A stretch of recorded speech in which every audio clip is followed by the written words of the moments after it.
From the station working for you, this is Good Morning Indiana, streaming now. And it is 5 o'clock here on your Tuesday. Good morning to you. I'm Lauren Casey. Lauren, good morning. I'm Rafael Sanchez, and here are your headlines on the September the 1st. The more information that people have and the more resources available, the more comfortable they're going to be to have the conversations. The pandemic has raised anxieties and stress during the past several months. What one local organization is now doing to put more resources and education into suicide prevention. More fraternity and sorority houses under quarantine at IU as the number of COVID-19 cases continues to rise. This morning, the message one student has for other members of the Greek community. And rising from the ashes, Country Kitchen's plan to reopen bigger and better than ever before. And here at 5 o'clock, we want to thank you for joining us on Good Morning Indiana on this Tuesday. Rafael, can you believe it? It is September 1st. I cannot believe it is September 1st. It is good to see Todd Clausen back among the family. You look well and rested, Todd Clausen. I look forward to that day when I can say, it's Tuesday. Yeah, you know, it was nice to extend the weekend and just didn't do anything crazy yesterday. Just went golfing with some friends and enjoyed the nice weather out there with the low humidity. Humidity kind of came up a little bit, though, throughout the day. And this morning, we're dealing with some patchy fog out there across central Indiana. Here's a live look in Bloomington right now. And you can see as you look at kind of the lights, I know it's tough to see at this hour when things are dark, but you can see a little bit of patchy fog there around the lights across campus. In Bloomington, the temperature right now is at 65 degrees. Indianapolis at 68. Lafayette currently at 67 degrees. Skies are mainly clear right now, but that's one of the reasons why the fog has settled in. With the clearer skies and the cooler temperatures, visibilities are an issue in some locations this morning where we're down below 1 mile. But the fog will burn off pretty quick this morning once the sun comes up and off to our west. Just a little unsettled. You notice numerous clusters of showers and some storms out there. And so as we go throughout the afternoon hours, some of those storms will start to build in. So we're dry this morning. No threat of any rainfall. About 79 degrees by the noon hour. Once we get past the noon hour, though, between, I would say, 1 and 5 o'clock and then onward throughout the evening hours, storms will be a possibility. We'll talk about them in more detail for you coming up in just a few minutes. All right, Todd, thanks so much. You mentioned some fog out there that drivers will have to watch out for in their morning commute. And here's a live look where you can see some of that haze off in the distance. I-65 near State Road 32 in the Lebanon area. Just keep that in mind as you're heading out the door. Use those low beam headlights if you do encounter fog. And of course, we'll try and keep you updated on the worst spots for your commute. So another night of violence here in the metro area. Overnight, at least 5 people were shot across the city, including a juvenile. That juvenile was shot around 2 this morning on Shoreland Lane near 21st and Midhofer. Police say the victim was taken to the Riley and listed as stable. Around the same time, another person was shot. This was a separate incident near West 34th Street and Moeller Road. That victim also listed as stable. And just before midnight, police responded to Bancroft Street, where one person there was shot. And then before 4:30, police located 2 people shot near the 3800 block of German Church Road. We're told that one victim is stable. The other's condition is unknown at this time. We're working to learn more about each of those cases, and of course, we'll keep you updated. IU Bloomington is now taking more action to handle COVID-19 cases. Lauren, the university seeking to remain open for the fall semester. WRTV's Alyssa Donovan is live with more on who's being told to quarantine. Alyssa, good morning. Good morning, Rafael. IU administrators are working to control the spread of COVID-19 at their IU Bloomington campus. And this week they told 6 additional Greek houses that they need to quarantine. So this is in addition to another group of houses that they told to quarantine last week. So there are now 14 houses under quarantine at the university. That's out of 69 fraternities and sororities on the Bloomington campus. According to IU, there has been 132 positive COVID-19 cases at their Bloomington campus, with a high amount of the positive tests coming from those who live in Greek houses. We spoke with one student who is doing her best to stay safe and keep other students safe. I know I shouldn't be going out and partying, so I'm not. I think everybody just needs to get on the same page. IU administrators say positive tests are inevitable, which is why they are acting fast when it comes to quarantining students. And IU does have a medical response team that is meeting daily at their Bloomington campus to discuss the latest numbers as well as the trends among students to better understand how they can continue to go through school and keep students safe. Reporting live, I'm Alyssa Donovan, WRTV. Alyssa, thank you. Ball State is providing additional testing this week as it deals with a big spike in positive cases. The university says any student can get tested today or Wednesday from 10 to 6 at Worthen Arena. Last week, the president of Ball State released a statement saying if things don't change, he may temporarily suspend all on-campus courses or switch to remote learning for the rest of the semester. And we are getting insight on which age group is seeing a spike in the coronavirus cases. The state health department says people ages 20 to 29 make up nearly 20% of the positive cases in Indiana. That's the highest percentage among age groups. The State Department of Health is also reporting 897 new cases of COVID-19. So far, a total of 94,196 Hoosiers have been diagnosed with COVID-19. They also say that 5 newly reported deaths of people with the virus were reported. 3,077 people in Indiana have died with the coronavirus since the pandemic started back in March. 1,076,947 Hoosiers have been tested for COVID-19 so far. 8.7 of those people have tested positive. The University of Notre Dame has announced its fan policy for this football season. And unless you're a student, you are simply out of luck. Attendance will be limited to 20% or less capacity.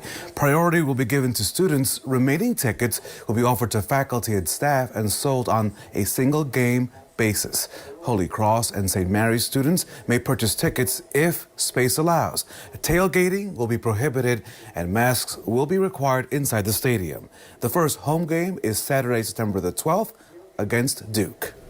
Well, WRTV is committed to connecting you to job opportunities, and an organization that's dedicated to serving our community is also hiring Hoosiers. Second Helpings is looking to fill several positions, including staff, accountant, facilities manager, and driver. Those are full-time jobs with benefits. The nonprofit says it wants to attract a diverse range of candidates who are interested in giving back to this community. We're looking for people who are committed to the work that we do and who are committed to service. Everything we do at Second Helpings is part of a collaboration with our entire community. They're going to be working with our staff as well as volunteers. So this is an opportunity for someone who really wants to be part of the team. Well, Second Helpings works to address hunger and poverty in central Indiana by rescuing prepared food that would otherwise get thrown away. The organization also runs a culinary job training program. IKEA in Fishers wants to help a lending hand to teachers during this unique school year, so they're teaming up with Teachers Treasures for a classroom refresh contest. Teachers are invited to enter for a chance to win a $1,000 IKEA gift card to refresh their in-school or virtual classroom. Now, submissions are open until October the 1st. Go to teacherstreasures.org/IKEA Classroom Contest for how to apply. In addition to the contest, the Fishers IKEA is donating more than $30,000 worth of products to Teachers Treasures for free. Here at 5:09, today marks the beginning of National Suicide Prevention Month. Since the beginning of the pandemic, the National Suicide Hotline says it's received more calls than normal. Working for you, WRTV's own Kelsey Anderson joins us this morning with what one local organization is doing to bring awareness. Kelsey, good morning. Hey, good morning, Lauren. So suicide and mental illness has been stigmatized for a very long time. It's something we don't often talk about, and one local organization wants to end that stigma and also teach you the warning signs of suicide. This month, the Indiana Center for Prevention of Youth Abuse and Suicide is working to educate more people on suicide and how to talk about it. I spoke with Maggie Owens, and she tells me 1 in 5 Hoosier teens has contemplated suicide. She says there are many reasons someone may contemplate taking their own life, and there's no way to know if someone is doing so. That's why she says it's important to be educated on suicide and how to talk about it. I just think the more information that people have and the more resources available, the more comfortable they're going to be to have the conversations. And I mean, when we think about suicide and mental health, it really is a ripple effect. So it may not affect me now, it may affect me later, which is going to affect somebody else. And so to have that community that is prepared and able to handle when and if that happens in their home or in their family, well, they'll be better equipped to be able to address it when the time might come up.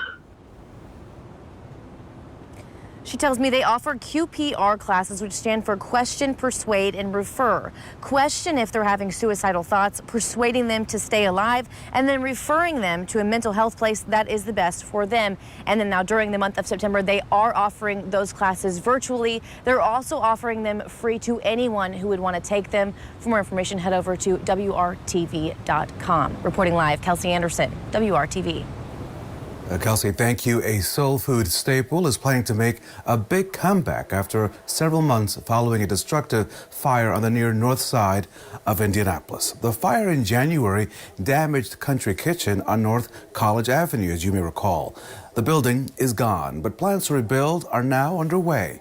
Regina Marsh says the pandemic has slowed the process, but is moving forward with plans. Had there not been a pandemic, we might have been able to start this project sooner.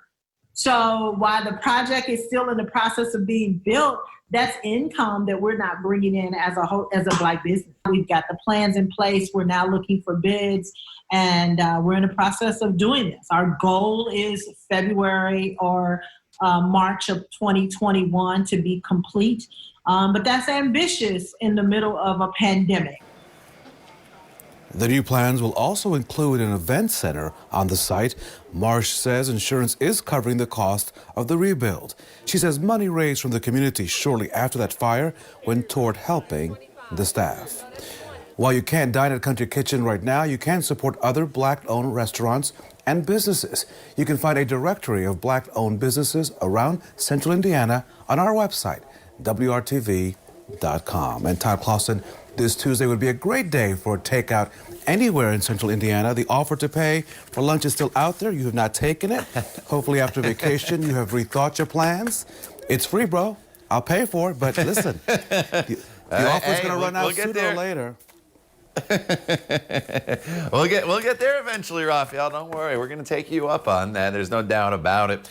Just fresh off the press here from the National Weather Service, a dense fog advisory now has been issued on the far eastern side of the state. This came out of the National Weather Service in the Cincinnati area, which covers Wayne County in the Richmond area. And you can see right along the state line that dense fog advisory in effect until 10 p.m. So for your commute to work, if you do have to do so here this morning, we're looking at areas of fog, 69 degrees, and then heading home from work, we'll start to build in some scattered storms with temperatures in the 80s. Here are those visibility issues, and they're not as bad to the north, but you notice as you work your way into the Cloverdale area, 1/10 of a mile, 3/10 in Spencer, as well as Bloomington, 2/10 in Shelbyville, and these will continue to fluctuate, so just be aware of that. That's on the fog side of things, and then as far as the rainfall coverage later on this afternoon, it's not a washout, just some scattered storms will start to build in. We'll detail those for you coming up here in just a few minutes. Todd, thank you. The president heading to Kenosha today, despite some concerns from a number of local and state leaders there. After the break, why he says today's visit is necessary. It is 5:14. Stick around. We'll be right back after the break.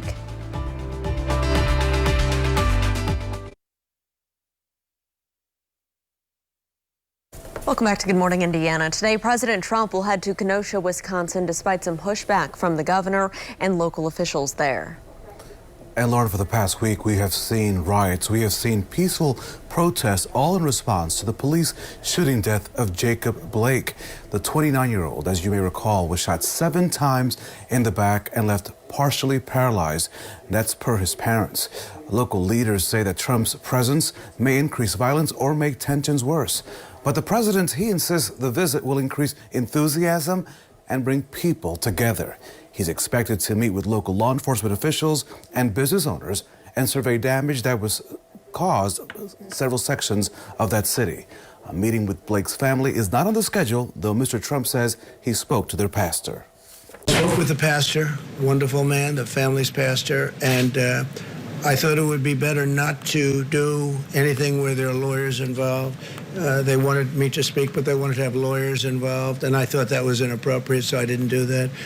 I may at some point, do that, but they did have a lawyer that wanted to be on the phone, and I said, no, that's inappropriate, but I just gave my best regard. Blake's family is planning a community celebration to correspond with the president's visit. Well, a federal appeals court has ruled against former National Security Advisor Michael Flynn and the Justice Department in their effort to close his criminal case. Flynn admitted to lying to the FBI during the investigation into Russia's 2016 election interference. He pleaded guilty and was set to be sentenced. Meanwhile, President Trump said that Flynn was unfairly prosecuted. And in a very controversial move, Trump's Attorney General William Barr asked to have Flynn's charges dropped. Earlier this summer, a D.C. Circuit Court sided with Flynn to have his case dismissed. Later, a D.C. Circuit Court of Appeals wiped out the lower court's ruling. And in a decision on Monday, that court voted to keep Flynn's case alive. Meanwhile, 3 men indicted with Trump associate Steve Bannon are now pleading not guilty. Brian Colfage, Andrew Baldolado, and Timothy Shea appeared virtually before a New York federal judge on Monday. And Bannon, who already pleaded not guilty, was with them. The 4 are charged with defrauding people who donated money to help build the southern border wall. Prosecutors say the men used hundreds of thousands of dollars from the fund for personal expenses. The judge also warned the defendants not to make public statements that might affect a fair trial. It is now time to check your forecast on this Tuesday morning. Todd stepped outside for a few minutes. Can't see the fog just yet here in Johnson County as your official weather watcher here in Franklin, but it's still dark, so I'm sure we'll see some of that as the sun rises. Yeah, these visibilities have been fluctuating a little bit, Raphael, and that's one of the things that makes it tricky when you get to on the roadways is you may think it's fine in your neighborhood, and then you're traveling down the road, and all of a sudden you run into a bank of that fog, especially on the highways where you're going at a higher rate of speed. So just be aware that it's out there. It's not the worst that the fog has ever been. Only a couple counties off to the east under the dense fog advisory here this morning, but just be careful on the roadways. As we get into the afternoon hours, the fog will be long gone. But we'll have the chance of scattered storms starting to build in, and then those storm chances will continue into the evening hours as well. And here are those visibility numbers, and you can see where Raphael was talking about down there in Johnson County, a little bit of a hole in the color contours there showing no visibility issues. We get to Zionsville, though, 0.6 of a mile, Frankfort 0.3, a half mile, and Lafayette only 1/10 of a mile, really from Cloverdale right along I-70 there all the way to the Terre Haute region. In Greenfield, the visibility, at least the reading coming in from Mount Comfort Airport over there, is 0 visibility. So just be aware that fog is an issue for some of you as you get going on this Tuesday morning. Skies are mainly clear right now outside of the fog, and that's why we'll burn it off pretty quickly once the sun does come up. But it's pretty unsettled off to our west with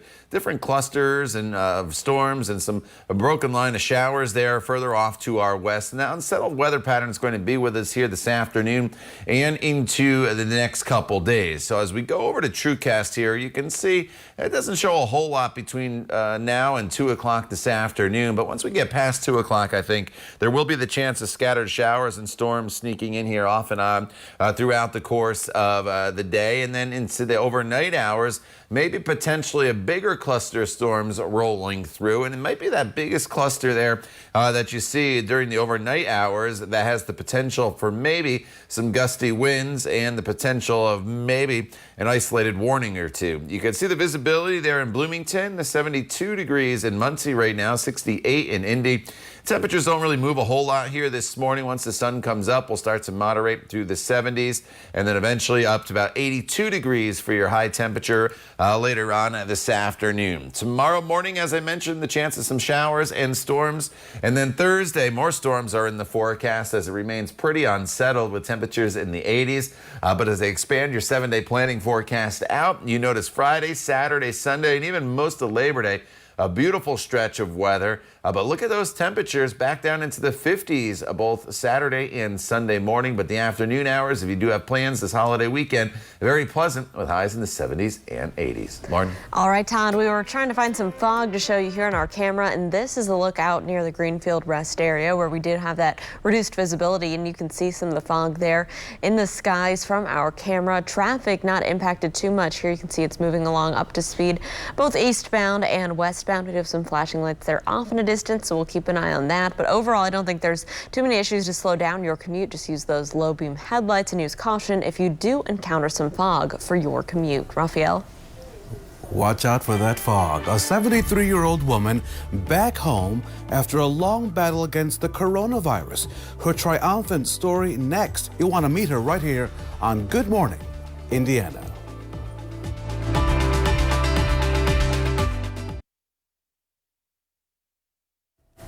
Welcome back. So a family in Brooklyn is celebrating their matriarch after she conquered a nearly 6-month battle with the coronavirus. And Lauren, as you know, I love flowers, so I would love to send this lady flowers like once a month after you hear her story. I want you to meet 73-year-old Marie Jean-Pierre. She spent 163 days in the hospital. That's a long time, and luckily she's now back home. She had a tracheotomy and had to relearn how to walk and talk again after her fight with COVID-19. At least 3 times doctors told the family the end was near. But this mother of 6, grandmother of 11, and great-grandmother of 9 is clearly a fighter. We dropped her off on the 21st. On the 23rd, the doctor called my daughter-in-law to tell us she's not going to live through the night, and we freaked out. We cried, breaking things. It was just unbearable, the thought that she would die. So she went through a nightmare. She came back from death hands. We have to thank Maimonides Hospital and all the doctors and nurses. I, being a nurse also, understand what they go through, and it's amazing. It is an amazing story. Marie said the first thing she wanted to do when she got home, Lauren and Todd, she wanted to eat some good old home cooking. We wish her all the very best. That is simply just a very uplifting story on this Tuesday. Wow, I love that story, and I bet they're so grateful for this time they're getting to spend with her. So congratulations to her and her family. That is very inspiring. All right, Todd, we have a look at our forecast. It's a brand new month, so what have you got for us? You know, kicking off September here with a little bit of patchy fog this morning, but all in all, it's pretty quiet as far as the rest of the weather goes here throughout the morning hours at least. We'll burn the fog off and it'll just be mostly cloudy with temperatures not bad. We're in the 60s here this morning in most locations. We'll climb to near 80 degrees by the noon hour. A little bit of humidity around as well. As we get into the afternoon hours, though, we'll start to build in the chance for some scattered storms across the area with a high right around 82 to 83 degrees. Better storm chances later tonight and into tomorrow. We'll talk more about that coming up in just a little bit as Good Morning Indiana continues right here on WRTV.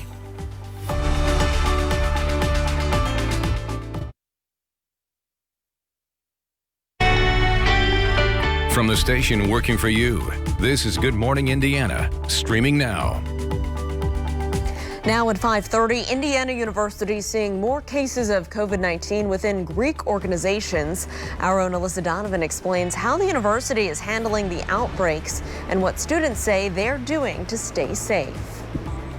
And September is Suicide Prevention Month. Working for you this morning, we're learning how one local organization is working to bring awareness to the issue and providing resources to those in need.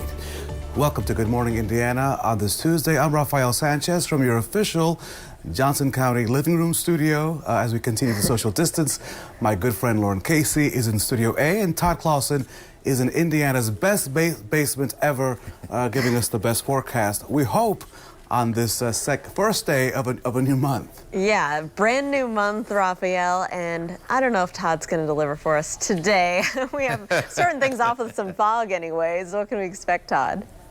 Yeah, you know, it is a little foggy here this morning, but if you were looking for some good weather, Raphael, we can deliver for the Labor Day weekend here. I think you're really going to like that forecast as we get towards the end of the week. Here's the visibility in parts of downtown Indianapolis as you look from IMS, and you can see the city skyline. So that just indicates that the visibility, not too much of an issue here in downtown Indianapolis, with temperatures this morning that are sitting in the upper 60s in Indy, 66 in Bloomington, Muncie at 72. But once you get outside of Indy and Johnson County, you notice the visibilities are a little bit lower.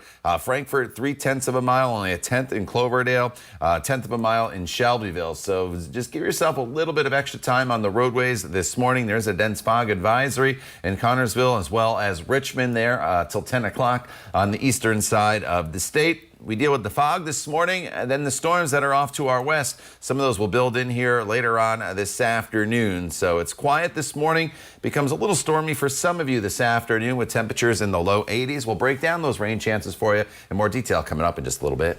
All right, Todd, thanks so much. We are keeping a close eye on your roads this morning. Again, you may run into that fog out there, and here's a live look in the Whitestown area. You can see some reduced visibility on I-65. This is near State Road 334, so just use caution. You can see traffic is still moving along up to speed, both northbound and southbound here to our northwest. We'll continue to keep our eyes on your roads and keep you updated on any delays. Raphael? Lauren, another night of violence here in the capital city. Overnight, at least 5 people shot in Indianapolis, including a juvenile. Here are the details as they're coming into the WRTV newsroom where the incidents all happened. That juvenile was shot around 2 this morning on Shoreland Lane near 21st and Midhofer. Police say the victim was taken to Riley Hospital for Children and was listed as stable last we heard. Around the same time, another person was shot in a separate incident, this near West 34th Street and Moeller Road. That victim is also listed as stable. Also just before midnight, police responded to Bancroft Street where one person was shot. And just before 4:30, police located 2 people shot near the 3800 block of German Church Road. We're told one victim is in stable condition and the other condition is not known. We are working to learn more about these cases as these stories continue to develop on this Tuesday morning. Well, there's a concerning uptick, Raphael, in COVID-19 cases, and it's forcing IU Bloomington to take action. WRTV's Alyssa Donovan joins us live with the plan that is now underway. Alyssa, good morning. Good morning. IU administrators have told 6 more Greek houses that they need to start quarantining this weekend. This is after they found more positive tests of COVID-19 among that population of students. Overall, there are now 14 Greek houses that are under quarantine. There are just under 70 fraternities and sororities at the Bloomington campus. According to IU leaders, they are doing mitigation testing. The focus for the past week has been on students living in residence halls and Greek life houses. This type of randomized testing is meant to identify and isolate positive cases. We spoke with one student who is part of Greek life but does not live in a house. She's been very serious about practicing social distancing. I have one sister, well, 2 sisters that live like downstairs in the same apartment complex as me. So I've seen them a couple times, but even then we've been like standing like far apart from each other. Last week's mitigation testing showed a concerning rise in cases among Greek houses. The positivity rate among students living in that population was just over 8% of students tested. The positivity rate of residence hall students was around 1.6%. And the mitigation testing, as well as quickly quarantine entire houses of students who are testing positive. These are all ways that IU is working to keep the campus open and keep in-person learning possible for these students. Reporting live, I'm Alyssa Donovan, WRTV.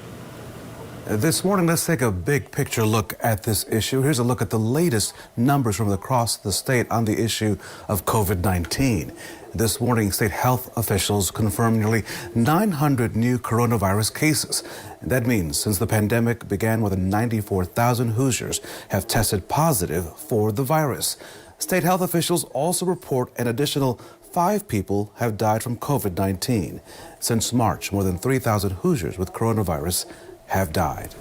Since the beginning of this pandemic, the National Suicide Hotline is reporting more calls than usual. September just happens to be Suicide Prevention Awareness Month. Lauren? And so working for you, our own Kelsey Anderson is joining us this morning with what a local organization is doing to bring awareness about this issue. Kelsey, good morning.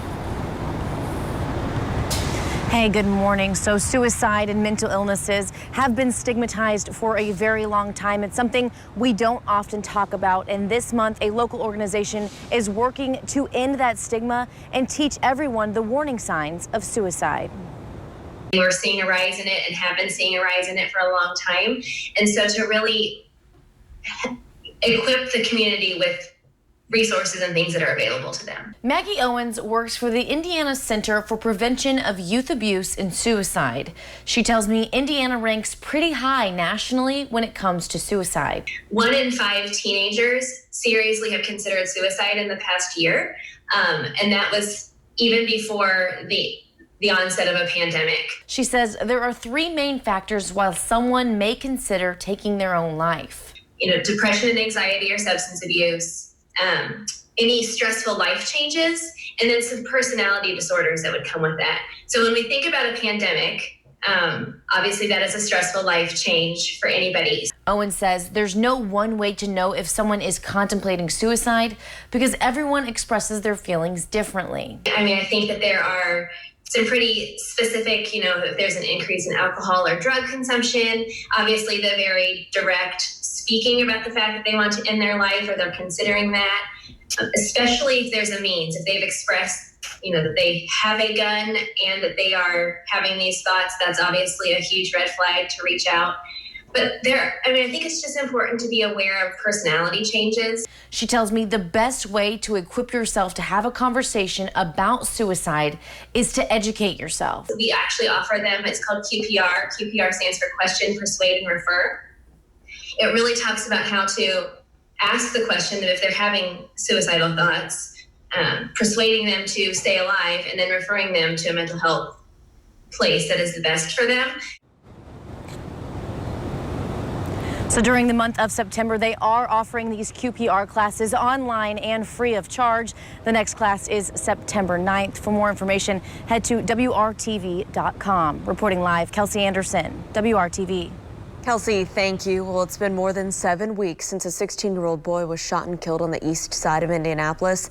And this morning, his family is asking for your help as they continue to search for answers. It feels like, that there's not going to be any justice. It feels like it's almost feeling like swept under the rug, so to speak, I guess, because there's so many other things going on in the world and the city. Braden Shiflett was one of 3 teens shot at a party near 24th and Sheridan back on July 11th. His father says there are still many unanswered questions in this case, including who shot his son and why. James Shiflett says that Braden likes to play basketball and he was part of a Christian group, Young Life, at North Central High School.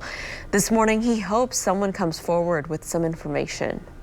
So we just want answers. We just want to know there's somebody out there that knows something, saw something. And that's all. I just want somebody to speak up because I don't want anybody else to have to go through this, especially to not know why and what reason there is behind not having your child with you anymore. Well, we are waiting to hear back from the detective working on this case. If you have any information, you can call Crime Stoppers anonymously. It's been 1 year and 5 months and still no signs of baby Amaya Robertson. The then 8-month-old was first reported missing back in March of 2019 from a home on South Holmes Avenue on the city's west side in Indianapolis. Amaya's mother, Amber Robertson, reported her daughter missing on March the 16th. It was later learned the infant had not been seen since March the 9th. Police have said the baby's disappearance is being treated as a homicide investigation. On Monday, demonstrators rallied on the steps of the City County building in downtown Indianapolis seeking justice for baby Amaya. Amaya did not get to have a voice. Amaya did not get to have a first birthday. Nope. Amaya did not get to have but a little bit of life.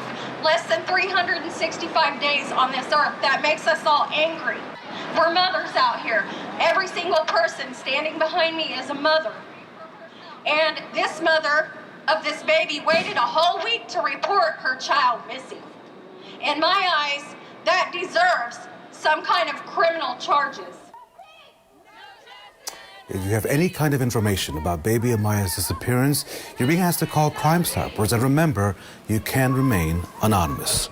On this Tuesday, our Todd Clausen is tracking some fog issues around central Indiana. Todd, what's the latest?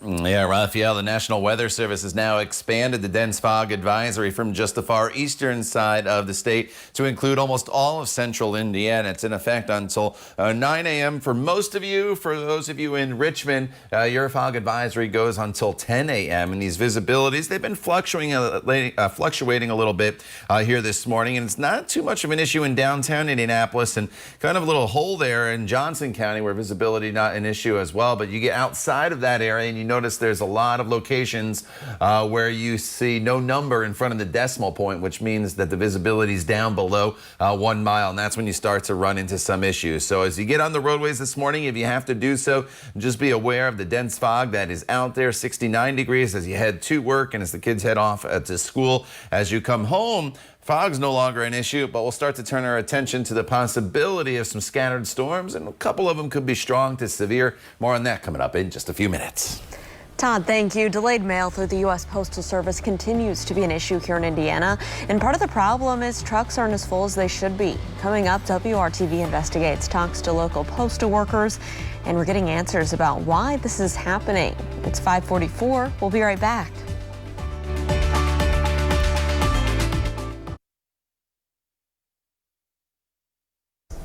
Well, the state of the Postal Service could still be an issue on the campaign trail leading up to the election. Raphael. The Postal Union's local here in Indianapolis says that the current levels of mail delays are simply unprecedented. Nearly every morning, trucks leave the Indianapolis Post Office on South Street. But local postal workers say because of new cost-cutting measures put in place by the Postmaster General, the trucks are not full like they should be.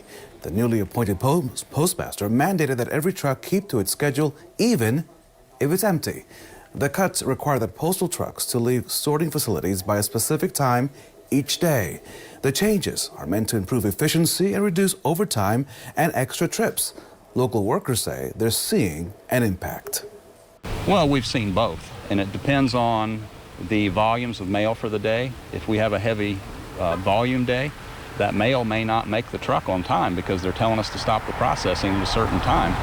So there are cases where trucks may run empty or half full, and then instead of running an extra truck like we would traditionally have done, the mail sits until the next day.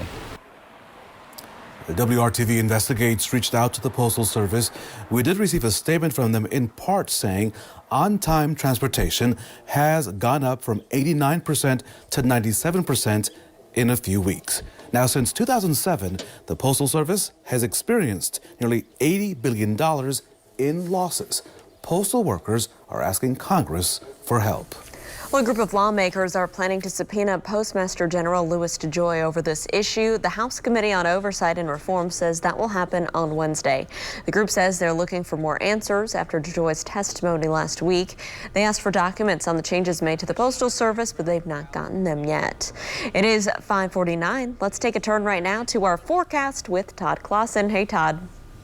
Yeah, Lauren, our main issue here this morning is the patchy dense fog that has settled in across the area. And the National Weather Service has expanded the dense fog advisory to almost all of central Indiana here this morning. With that said, showing you the view from downtown to the north, and you can see off into the distance pretty far. It's not a huge issue in downtown Indianapolis as far as the fog goes, or in Johnson County. But once you get to some of the outlying areas, the fog has really started to settle in. And keep in mind, most of these locations you see right here on your screen come from airports readings across the area, and you know, some of them are not airports, but nonetheless visibilities can fluctuate not only from county to county, but really it's neighborhood to neighborhood. So just give yourself some extra time this morning.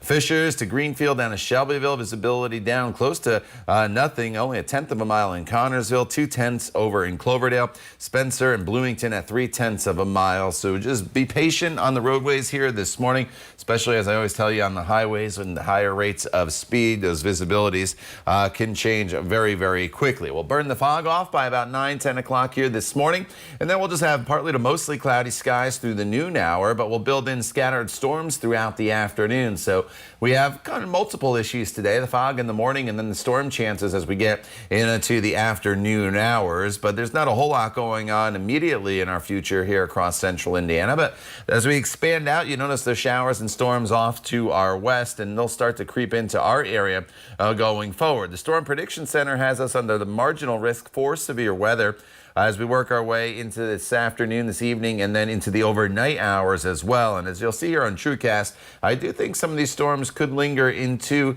the overnight hours for us, giving us the potential, once you go to sleep, of maybe a few isolated warnings. That's why it's always a good idea to have that Storm Shield app downloaded, which acts as a weather radio right on your phone. Otherwise, the storms this afternoon are just going to be kind of scattered in nature, but here come the ones as we work our way into the overnight hours. There's that cluster that moves through southern locations there, and then it will move off towards the east. So this evening, be weather aware. Sunset is at 8:15. Tomorrow, more scattered showers and storms in the forecast as well. But everything's scattered in nature. There's a lot of dry hours mixed in as well, with high temperatures that'll be up in the low 80s. Your 7-day planning forecast features unsettled weather through Thursday, but once that front goes through on Thursday, terrific weather Friday, Saturday, and Sunday. Highs in the upper 70s Friday and Saturday, low 80s on Sunday. Morning lows in the low to mid 50s, it looks like, on Saturday morning, giving us a little taste of fall. And then Labor Day itself, we're looking at just a chance of a few scattered storms. All right, Todd, thank you so much. Let's take a look at traffic right now as you're heading out on the roads this Tuesday morning. This is a live look at I-70 near State Road 267. Traffic here is picking up, traveling about up to speed, but as Todd's been mentioning, we're monitoring that fog this morning. And here's something that we haven't had to talk about in a while, and that's school delays. So here are 3 districts that are under a delay this morning due to the fog: Decatur County, Charles A. Beard, and Rush County schools. You are on a delay this morning. We will continue to keep an eye out for any other school districts that may call a delay today, and of course we'll keep you updated. Stay with us. We'll be right back after this short break.